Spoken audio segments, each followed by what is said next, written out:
Hi everyone, my name is Jacqueline Ramos and I am a counselor at the Center for Integrative Counseling and Psychology, and I wanted to just share a short video with you guys to talk a little bit about family communication. So, I don't know about you guys, but I've noticed that family time looks a little bit different these days. We are stuck in the same place with the same people, and I wanted to just walk us through some things that might be helpful in helping us communicate with the ones that we love, and maybe even with others that we love that aren't around us. With the time that we're in now, we're using a lot more electronic devices and things like Zoom, FaceTime, Skype. And so I want to give you a couple of tools for your toolbox to be able to pull out when you're working and talking with your family. So with all that said, let's go ahead and get started. One of the things that I've come up with is a short mnemonic. I don't know about you, but that really helps me when I'm thinking about how to remember certain things. So let's think about the word talk. T-A-L-K, right? So T. I want you, when you're thinking about communicating with your family, to think about taking time. So time is so important when we think about communication. What we communicate when we give someone our time is that we value them, right? We value being around them. We value them as a person, as a daughter, as a son, as a husband or wife, as a friend. And I think that's very, very important. So take time for each other.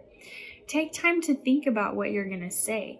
I think with this day and age, we want to respond really quickly. And sometimes it's really important to just take a couple minutes and think about how you would want to respond. So take time. Number 2, second letter, is A. So I've thought of the word adapt.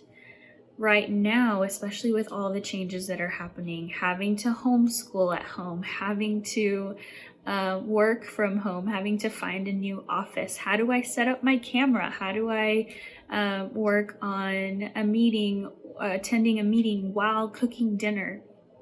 We've had to adapt to lots of things. So learning new things, getting creative with the ways that we spend time with our family, being sure that you know what your limits are and adapting to those. A lot of things that I've been doing to spend time with my family is going for a walk. We spend lots of time walking and talking with each other. Adapting to a new schedule can be hard, but with the right tools, I think we can all learn how to do that. Number 3 is listen. This is very important. I know it's funny that listen is inside of the word talk, but listening is one of the key components to communication.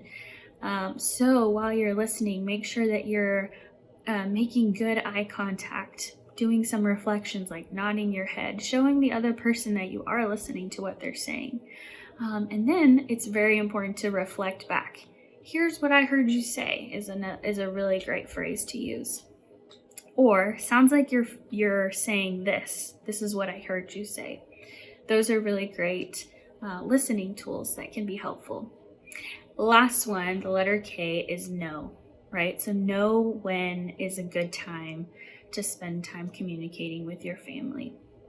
Sometimes, especially right now, it's important to know when it's time to take a time out, right?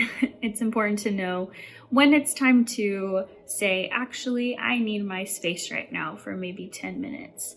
And know your audience, right? Sometimes things look different when I'm explaining it to a 5-year-old versus explaining it to a 26-year-old. So knowing your audience. I hope that these tools are so helpful for you and your family.